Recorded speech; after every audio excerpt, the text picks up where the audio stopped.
Batgirls. I have some dangerous news. Batgirl #1 was kidnapped by Rat Fink and his minions. We have to find out where she is located and save her before they put their nefarious plan into action. Batgirls, you know the protocol. Use your collective superpower to create a time wave to take us back to when Batgirl was kidnapped.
We have the time wave orb which you have created.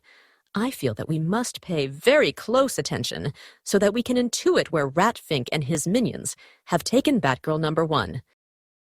Second the motion. All in favor? Aye. Motion carried, Batwoman. Continue with business. Thank you. I want you to know that I would do the same for any of you, and we must act as a team to not only find her, but rescue her.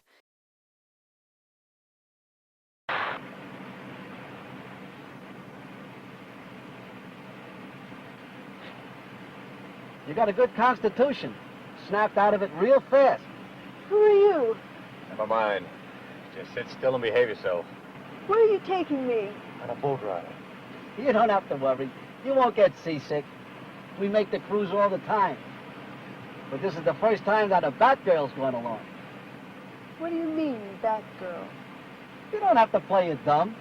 We know you're one of the dolls working for Batwoman. Why do you think we put the snatch on you? Where did you say you were taking me? What I said was for you. But you said we'd be taking a boat. From the dock? Or where? Look, what I said was for...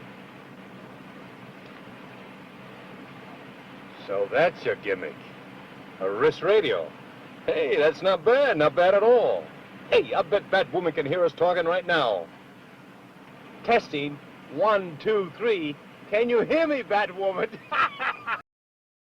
The Batgirls work out using the same regimen as in Scythia, homeland to their ancestors, the Amazon women. The Amazons were known as great warriors and were even mentioned in myths, such as the Iliad. Their queen, Penthesilea, fought Achilles in single combat. Later, they were kidnapped by the Greeks, similar to Rat Fink and his minions, and the Amazons were able to overwhelm the small crews of the prisoner ships and escape to the Scythian shore. 1, 2, 3. We, the girls who are dedicated to Batwoman, take our oath with all sincerity. We, the girls who are dedicated to Batwoman, take our pride with all sincerity. We, the girls who are dedicated to Batwoman, fight against evil with all sincerity. At ease, girls. Let's hurry up. Batgirl #1 was taken by boat to Rat Fink's island lair, and once on the island, Tiger took her along a labyrinthine route to Rat Fink's laboratory. Once there, she was placed in a cage like an animal and fed happy pills. The other Batgirls, ever vigilant, had tracked down where Batgirl #1 was kept, but in the process, they too were kidnapped and strung up as hostages. All looked forsaken and hopeless. Little did the Batgirls know how much worse Rat Fink's diabolical plans would become, because he intended to take over the entire world. His means for doing this was to create a subhuman race that would do his bidding and which he could control and form into armies. The species was the mole men, whom Dr. Neon had created. They lived a miserable existence. Rat Fink made sure of that. Unbeknownst to Dr. Neon, who was no longer allowed to see his monsters and what Rat Fink had done with them, the mole men had captured human women and mated with them. The only thing between the breeding of the Batgirls and the mole men, the overpopulation of such a mixed breed, and the eventual conquest of the human race, the only person was Batwoman.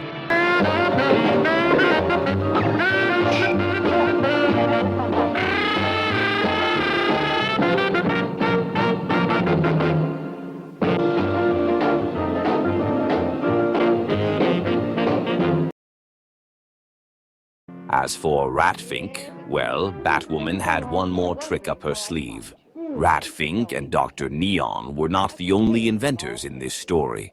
It seemed that Batwoman had a knack for tapping into the space-time continuum, as already shown by the time wave and time orb. Batwoman had a little something special save for Rat Fink, because he had had the audacity to mess with her girls. He was to be trapped inside a cube in the void of space, to arrive at some unknown time, past or future it was hard to know. As Batwoman pointed her ray gun, she uttered the words, "Rat Fink, I want you to think long and hard about what you have done." And she knew full well he would have no choice in the matter.